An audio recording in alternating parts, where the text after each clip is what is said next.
We actually have a huge amount of potential that we just have no idea we're sitting on. And we just kind of look within the confines of our little job and think, well, this is about all I can do. I think it's only in stepping away, being in this very uncertain space, that I'm finally able to see that. Welcome to Career Relaunch, the podcast dedicated to helping you reinvent your career. My name is Joseph Liu, and I'm here to help you gain the clarity, confidence, and courage to overcome the challenges of making changes to your career so you can do more meaningful work and enjoy your professional life. In each episode, I feature people who have decided to step off the beaten path to reinvent their careers and do work that matters. We talk through their unique personal stories, the challenges they overcame, and the lessons they learned along the way to help you understand what it takes to relaunch your own career. Today, my guest is going to discuss how she's navigating her transition after leaving her stable job in the pharmaceutical industry behind to shift into the clean tech sector. We'll discuss how to make the most of your time between jobs and align your work with your values. Afterwards, during today's Mental Fuel, I'll talk about how I managed the times in my career when I left one job behind before having another one lined up. Before we start today's interview, I wanted to let you know I'm going to be returning to The Guardian in London to host another personal branding workshop on how to give memorable presentations on the evening of Wednesday, July 31st. This is part of The Guardian's Masterclasses, a series of workshops to help you improve your career and life. And presentation skills are actually a key part of making any career change, whether it's part of your interview process or a new business idea you're trying to pitch. In my 3-hour workshop, I'm going to explain how to create and deliver high-quality presentations that leave a lasting impression with your audiences, clients, and colleagues. I'll cover how to create a clear presentation structure that's easy to follow, how to design slides that make your content shine, how to prepare your delivery so you can create a positive impression with your audience, and ways to avoid the most common public speaking mistakes I see people making all the time. So if you're in London on July 31st and you want to learn a few simple techniques to improve your presentation skills, you can register for my workshop at careerrelaunch.net/July19. The course is £99 and limited to the first 36 people who sign up. Again, you can register at careerrelaunch.net/July19. Okay, on to today's interview, where I'm speaking with Kelly Price, a serial entrepreneur with a desire to apply her strategic mind and business building experience to the world of sustainability. After 18 years consulting for the pharmaceutical industry through medical marketing research, Kelly realized she would have major regrets if she spent her entire career in the corporate world. So she recently took a leap of faith and quit her job without another one lined up so she could dedicate herself more fully to shifting into the world of clean tech and sustainability. As someone with extensive experience pitching for business to clients, she would now like to use her skills to help clean tech and sustainability startups deliver more coherent, persuasive pitches to secure more investment. Now, I was really happy that Kelly agreed to be on the show because I think that too often you only get to hear about someone's career change journey after they've got it all figured out. But the reality is that most people who have gone through a major career change have had to navigate some seriously confusing times when there aren't really any clear answers about where to take your career, which is where I suspect you may be in your own career if you're listening to this show. So I think it's important to hear from people who are right in the middle of navigating their transition and still figuring things out. You can get all the show notes from today's episode and check out Kelly's TEDx talk on stem cell donation at careerrelaunch.net/60. Kelly spoke with me from London. Okay, good morning, Kelly, and welcome to Career Relaunch. It's great to have you on the show. Thanks for having me. Okay, well, I am hoping to talk with you about a few different things today, including your time in the corporate world, why you chose to move on from your most recent role, and definitely about your leap of faith to leave one job behind without having another one lined up just yet. But I was wondering if you could start by telling us what you're focused on right now in this moment in your career and your life. In this moment, I'm trying to figure out what my next step is, but I'd say I have one guiding North Star to that, and that is I want to do something that helps the planet, something in sustainability or clean tech, just because I'm one of those crazy people that thinks that climate change is the biggest problem facing our planet right now.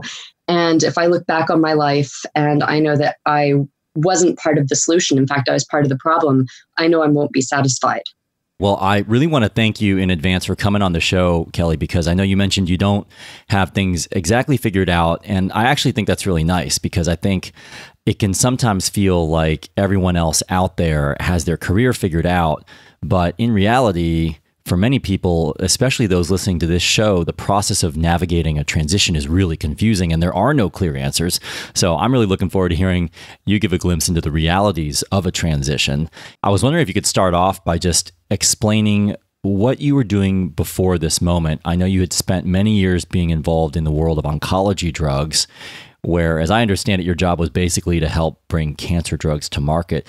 Could you tell us exactly what you did during your time working in the pharmaceutical industry, and then we can move forward from there? I kind of fell into my career in the pharmaceutical industry. When I was in college, I really didn't know what I wanted to do, and I graduated probably like lots of people, but I knew what I was interested in, and that was biology and languages. And there wasn't a real clear connection between the two. I was studying Japanese and Chinese and human biology, and people asked me, "You want to be a doctor in Asia?" And I'd kind of be like, "No, I'm just interested in this stuff."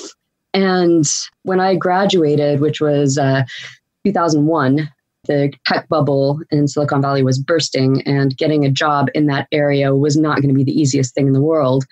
So I thought, well, I do speak Japanese, so maybe I could get a job in Tokyo. I was lucky enough to go to a career fair for Japanese speakers, and I found a job in Tokyo in consulting. I think when kids are graduating from college, they want to be quote unquote successful. And in my day, the way to be successful was to go into iBanking or be a doctor or a lawyer or consulting. And people really didn't think too much outside of the box at that point. Startups weren't really a thing back then. And so in my desire to be successful, I thought consulting would be a good way forward. And I got a consulting job in Tokyo. But I quickly found that I wasn't able to really use my biology background in that job, even though I had thought I might be able to. So I found a job in medical market research very quickly after in Tokyo that allowed me to use my Japanese skills in market research and also learn about medicine through my job rather than, for example, paying to go to med school to learn about medicine. So that was a really good fit for me that I kind of just stumbled into by following my interests. How did that experience compare to what you thought consulting would be like for you? Can you remember back that far?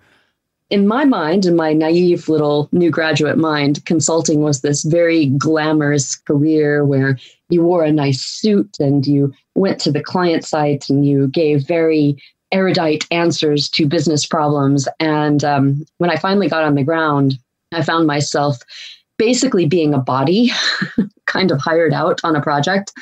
It was interesting. I remember one meeting that I went to in Osaka. So I was in a PricewaterhouseCoopers consulting in Japan. So all my colleagues were Japanese, clients were Japanese, and I was staffed in the service and energy sector. So basically big oil, big gas, electricity companies, pretty far at that time from my interest as you could get. And all the same, I was eager. And so I wanted to make an impact. And I went to this meeting, one of my first meetings with a client. And I remember I had the audacity to ask a question at the meeting. I was never staffed on a project again. Oh, wow. Yeah. So it was about as demotivating as you could possibly get for somebody who feels like they've just got a really great education and they're fresh out of college and they really want to put that to good use. It was that experience that told me that I had to get out of consulting very quickly. So I went to medical market research, which is kind of like an extension of consulting, but in my mind, based a lot more on data. Whereas honestly, I'll tell you a true story. For the same project, one of my superiors and I, we'd been asked a business question by the client. We went to a bookstore and found a book and started pulling graphs out of the book to answer the client's questions. That's how much we knew. You're getting paid for that. So that is so funny. We didn't talk about this before, Kelly, but I actually started off my career in the business world at a health policy consulting firm in Washington, D.C. And I remember Yeah, like one of my first roles when we went to client meetings was to just take notes. That was literally my role, was to take notes. And yeah, when we did need to speak up and say something, it was stuff that I had literally just looked up like the day before. So I found it to be really a really strange dichotomy between coming in supposedly being an expert, but also not really knowing much about the thing that you're talking about. So you get really good at talking about things authoritatively that you really have no clue about. So yeah, that's interesting. So you spend the next chapter of your career. I know you spent several years, many years working in healthcare and oncology from that point on. At what point did you start to think that you wanted to do something else? When did that begin for you? It was gradual. The beginning of it, I think, was actually when I moved to China and I saw how much damage our modern economy was really doing to the environment. Living in Shanghai, I remember I would wake up in the morning and open the curtains in my high-rise apartment and wonder how far I would be able to see down the street. I lived in China for about 4 years, and I began to be able to count on my fingers the number of what we called blue sky days in a year. They were very rare. Yeah. You just came to take it for granted that the day would be gray and quote unquote overcast, but it wasn't really clouds. It was actually just smog. And that's when I started becoming very concerned about what we were doing to the planet. Of course, in China specifically, because that's where I was, but also just in general, knowing that really that's what we were doing to the planet all over. And what happened in China didn't exactly stay in China. You know, wind travels, it blows all over the place. One of the things you said in your bio, Kelly, was that you would have major regrets if you spent your whole career in the corporate world. And I hear you saying that there was this environmental concern that you had about the planet. Was there also something about being in the corporate world that you felt was contributing to this? I'm reading between the lines a little bit, and I don't want to put words into your mouth, but was there an aspect of what you were doing that you felt was not exactly helping the cause? Yeah, thanks for asking that. I think that there were two things. Obviously, the first was just seeing what business as usual was doing to the planet. But then in terms of me being a part of that business as usual in the pharmaceutical industry, and honestly, I don't feel like it was even that bad when I first started. But over the course of my career, I saw the companies getting greedier and greedier. And I saw cancer drugs that were truly innovative and truly helped patients, the prices be jacked up 100-fold in the course of my career. That technology wasn't new. It's just that the companies realized that they could charge more for it. And I found this more and more unconscionable. And I didn't like that I was a part of helping develop these drugs that offered small incremental benefit at huge prices that would at least make Americans probably have to remortgage their house to be able to pay for it. I just didn't believe that was right. Can you remember how long of a time period there was between when you started to feel this way and when you decided to leave? Like, how long of a period was that? I wish I could tell you it was instantaneous, but there was a long lag. And this is something I'm not proud of, something I look back on with a sense of regret, but also a sense of, I don't know how I could have done anything differently, knowing what I knew then, if you understand what I mean. Looking back, I can be like, oh, I should have done this or that. But when I was in it, I really did feel quite stuck. I finally got to the point where I was really sure that I wanted to make a change about 4 to 5 years ago.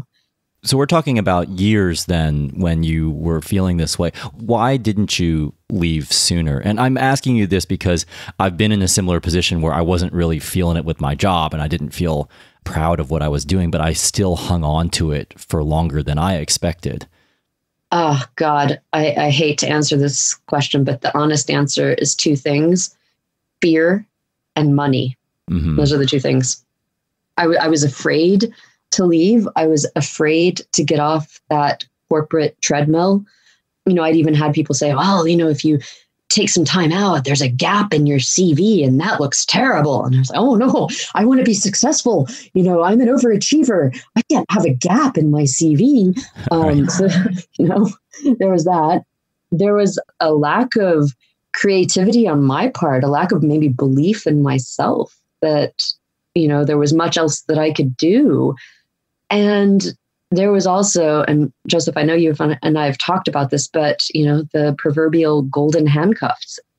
Every time I thought about making a change, and I actually did try to about twice, I had another carrot dangled in front of me with a better title and a higher salary.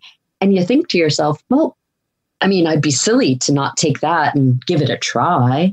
See how it goes. Surely it can't be that bad. And get a bit more money. That's the other thing. I remember at one point I was like, I set this target and I was like, all right, when I have this much money in my bank account, I will take a break, go traveling and figure everything out. And that amount came and went. And then it was a new number. I was like, oh, how did I ever think that would be enough money for me to give up my job and let go, So the goalpost always moved every time. There's always a carrot dangling in the distance, it seems. And even when you reach that carrot, then there's another one that dangles in the distance. So yeah, that's interesting. What ultimately was the tipping point for you? So just to take a step back, what I did was, in order to allow myself to be able to stay, I decided to apply to business school. And I did the executive program at London Business School for 2 years, just so I wouldn't feel like I was living Groundhog Day. So I felt like I was moving forward in my life and learning again, as opposed to doing the same old job day in, day out that I was already so bored by. And the purpose, the ostensible purpose that I told myself for doing this MBA was to be able to transition to clean tech, to finally do something that I really was passionate about. And while I was doing the MBA, I took every entrepreneurial course that I could get my hands on and really tried to pursue some clean tech ideas that I had, thinking maybe when I get out of business school, I'll start my own venture. Maybe I'll find something during business school that seems to have legs that I can pursue after graduation, and that will be my transition. Unfortunately, 2 things happened. The first is I didn't find such a project per se during my time there. And the second is that after working full-time in a demanding job and studying full-time, because even though they call it like an executive or part-time MBA, it really is pretty much full-time study with a full-time job, I was pretty burnt out. And so what I decided to do was to leave that job upon graduation, which I'd always planned to do. But rather than jump into a brand new job in a brand new field when I was feeling pretty tired, I decided to go traveling and to use that time to recharge and hopefully to figure out what it was I wanted to do next. And so I took a belated gap year and traveled for about 9 months and enjoyed myself immensely, but didn't still quite figure out what it was I wanted to do next. I know you're now in a transition right now, and you decided to leave your most recent job to move on to something else. How did it feel to move on from your job without having another one lined up? I'll be honest, it's scary. And at the same time, it's very exciting, probably for the same reason, adrenaline. But, when I got back from my travels, I had lined up a job in my old career, pharmaceutical consulting, because it was easy. And once again, it was another carrot that was dangled in front of me. And oh my goodness, the conditions were perfect. It was a 10-minute walk from my house. It was with a great company. It was with one of the best teams I've ever worked with. So the conditions were ideal. It was a dream job if that were really the career that I still wanted. And I'll be honest with you, pretty much from day one, I was absolutely miserable. And that was a big warning sign that, it was completely the wrong thing for me to do. What was miserable about it? I had no motivation. I didn't believe in what I was doing. I despised what I was doing, which is really horrible. Right. Yeah. So every day felt like such a struggle just to get into the office when it was only a 10-minute walk away. Was it the nature of the work that you were doing, or was it the service or the product that you were trying to market, or both? All of the above. It was just, I didn't believe in the work that I was doing. And so much of it felt so meaningless, working to come up with the best ad for a drug that might never go to market, or a drug that you knew wasn't that great to begin with, or trying to figure out a clever way to trick doctors into using this drug that wasn't that great, that sort of work. When I'm looking at the big picture and going, wow, the planet's on fire. Somebody ought to do something about that. It's interesting because, when I was in China, I saw what we were doing and I thought to myself, well, this isn't good, but I'm sure the adults will sort everything out, we'll enact some kind of legislation. Somebody's going to sort this. And now at the ripe old age of 42, I realized, hey, wait a second. I'm one of those adults that I was always waiting on to do something. So if I'm not going to do anything, who is really? What do you think has been the hardest part of this transition for you? I know you've moved on from something that you didn't like doing. And yet I know that having done this myself, because I've left a job without having another one lined up, I know it can also be a little bit anxiety generating. Yeah. What's been tough for you about the transition? The tough thing is just not knowing which direction I'm going to go in. I've got a few leads. I've got a lot of things I'm interested in. But when you're mid-career and you're trying to parlay your experience in a completely different field in a new direction, it can be difficult to get buy-in from people. And I think a lot of the time, companies are eager to take on younger workers who they feel like they can train up from the very beginning. And if you're coming from a different background, you really have to do a lot of convincing to get people to understand that actually coming from a different background can be a strength because you have a different perspective, an outside perspective that can add a lot of value. But not everybody, at least initially, views it that way. I was watching your TED Talk, Kelly, entitled Cancer, You Could Be the Cure, where you were talking about helping to cure patients with blood cancer through stem cell therapy, which I thought you delivered really well. And I'm wondering how you go from talking so passionately about that to having this other and additional interest in clean tech. And the reason why I ask is because I know that sometimes people who are listening to this show struggle with either A, letting go of what they've invested their energies in to date, and also B, walking away from something that maybe to outsiders seems on the surface to feel noble, but just isn't really where you want to be devoting your energies any longer. It's funny you mentioned that because I've talked to a lot of friends, about me wanting to transition and trying to see if I could leverage any connections. And a lot of people go, oh, well, healthcare, you could do this or that in healthcare. And I'm like, no. And it almost takes a lot of convincing to convince them that I could be good in something beyond healthcare, which is pretty funny. But I think at the end of the day, you kind of hit on it. What matters is passion. And thank you for mentioning the TED Talk, because saving lives through something as simple as stem cell donation is something I'm absolutely passionate about, because it's so easy and it has such a profound impact. It can save somebody's life. So that's so easy for me to talk about. But I'm also equally passionate about saving the planet. So that's the connection there, is that desire for me to help make things better. I didn't feel that passion in marketing an overpriced, under-delivered cancer drug. Yeah, that's really interesting. I think it's a good reminder that you can absolutely have multiple interests and multiple areas where you want to be devoting your energy, and that it can manifest in many different ways.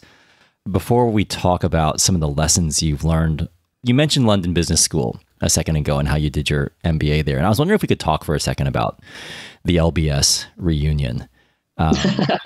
Because that's where you and I first crossed paths when I was given a keynote talk there about career change. And I've always found reunions to be fascinating from the standpoint of what I've found to be inevitable comparison and judgment that comes up. So I was wondering if you could just give a glimpse into what it was like to go back to a reunion like this during a transition like the one you're in right now. And I'm assuming people were asking what you were up to, and you're hearing about what other people are up to, including from people who are maybe doing quite well in their careers. What was that like for you? I'll be honest, I had just left my job like a few days before the reunion. So it was still quite a transition period for me. And I was still adjusting to, the fact of not having a job and not having one lined up. I found just networking with people I didn't even know. There's, so what do you do? And I'm thinking in my head, nothing at the moment. Yeah. How do I answer this? I can tell you what I'd like to be doing. But yeah, I even went to a networking event and people asked me, what do you do? And I felt so embarrassed to have to say nothing or I don't know, that I just kind of came up with something on the spot. And I said, well, I advise clean tech companies on their pitches to investors. I literally made it up on the spot. And now I'm actually kind of pursuing it as a business, as a service that I'm offering people. Yeah, that's there you very go. interesting. Necessity is the mother of invention. Well, the last thing I want to talk about, Kelly, before we wrap up, are some of the lessons you've learned along the way of your career journey. Is there something that you've learned about yourself during this transition? I know you're in the midst of it right now, but just wondering if you've had a chance to think about what you've learned about yourself through this process. I, through my life, have kind of followed my interests, having no idea how in the world they might connect. Looking back now, as I'm making this transition, I can see in hindsight a number of things that I pursued along the way, just kind of on the side, sort of out of interest, that now are coming together. For example, when I was at LBS, I pursued all of these entrepreneurial classes. And now that I'm looking to make this transition, I have this network that I can kind of plug back into and say, hey, I'm looking in this area. Is there anybody you can put me in touch with? And for the last 2 to 3 weeks, I have been doing nothing but informational interviews, just meeting with people and getting ideas and getting other people I should talk to and things like that. And if I hadn't done that at LBS, I wouldn't have had a network to even go back to make this transition.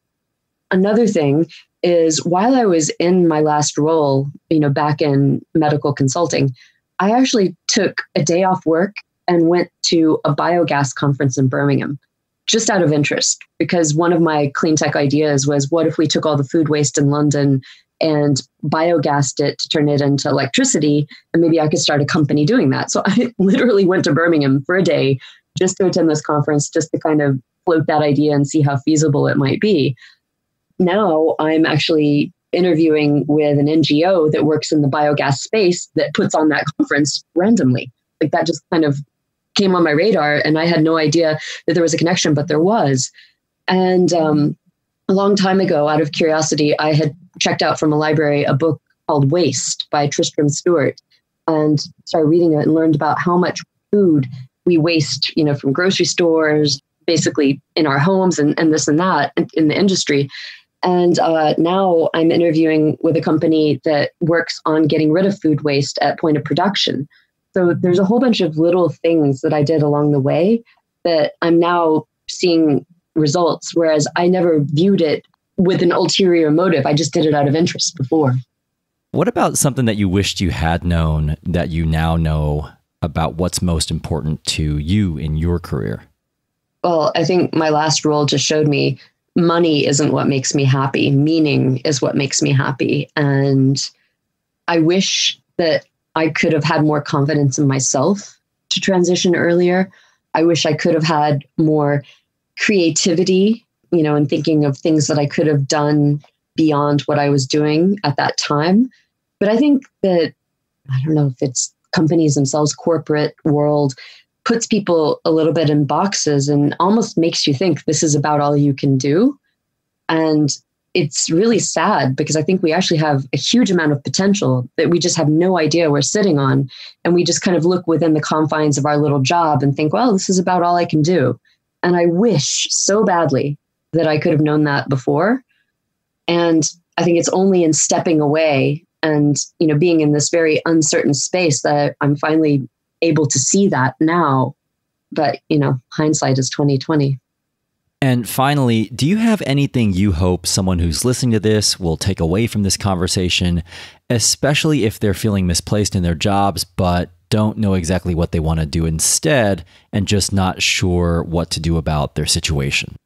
What I really hope people take away is the importance of pursuing those seemingly random outside interests, because I think that those are the things that really lead us down the path to being who we're meant to be. And so often we try to put ourselves in these confines of what success means. And what that really means is we end up being just like everybody else, where the competition is the fiercest.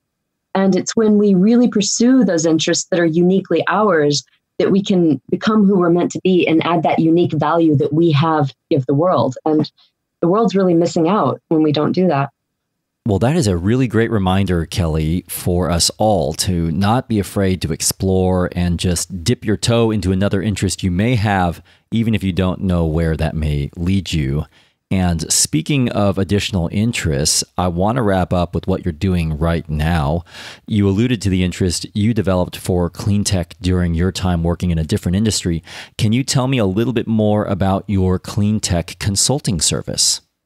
At London Business School, there is an incubator for startups. And when I quit my job and had some free time, I reconnected with some people. And one of my friends is actually at a startup in the incubator. And he said, hey, could you come help me with my pitch? I'm pitching to some investors. And so I took some time out and I went and I helped him with this presentation, trying to figure out what his story is, the best way to tell it in the 2 minutes that he had.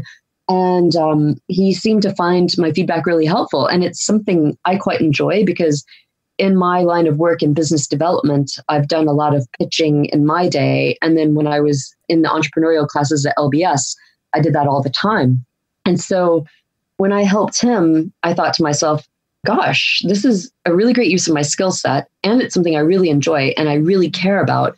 And so I started kind of reaching out to other little clean tech startups, because that's the space I'm really interested in, to offer pitching advice and just kind of general consulting services right now, just to see what kind of demand there might be for this and to see what kind of value I could add.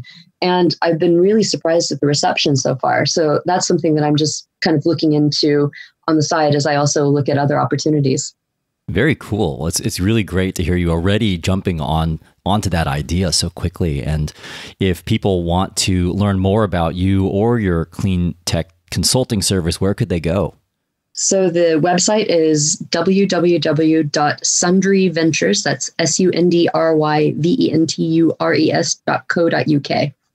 All right. Well, we will be sure to include a link to Sundry Ventures in the show notes, Kelly. And just wanted to say I really appreciate you providing all of us with a good reminder that transitions can actually be very fruitful and provide a real opportunity to explore a wide range of ideas. So thanks so much for telling us more about the importance of stepping away from a role that's not right for you, that can really open up other opportunities for your life and how you're making the most of your transition. So best of luck with that, your clean tech consulting work, and I'm looking forward to hearing where you ultimately end up landing. Wonderful. Thanks so much, Joseph. I really appreciate it.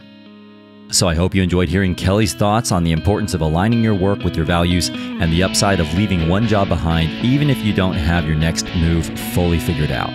Now it's time to wrap up with today's Mental Fuel, where I'm going to share examples of times when I decided to leave a job behind without having another one lined up and what I learned from making those leaps. Before we get to today's Mental Fuel, I'd like to thank Audible for supporting this episode of Career Relaunch. Audible is the premier provider of digital audiobooks, offering over 180,000 audiobook titles for listening anytime and anywhere on your favorite device. And for listeners of this show, they're offering a free audiobook download and 30-day trial. Just go to audibletrial.com/career relaunch to download your free audiobook today.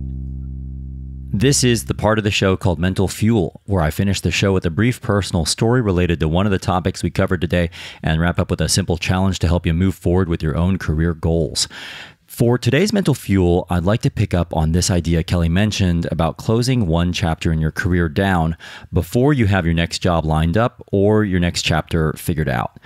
And I thought I'd just share a few times in my own career when I resigned from my job before I had the next job secured, why I decided to make those leaps, and what I learned from doing this multiple times in my own career.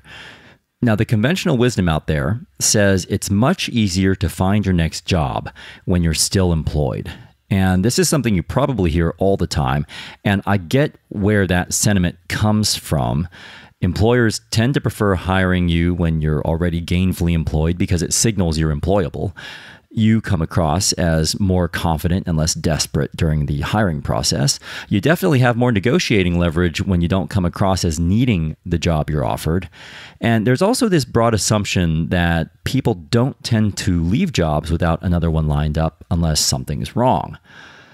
So I get that conventional wisdom, and in my career, I've definitely felt a lot less pressure when I already had a job lined up before leaving my former job behind.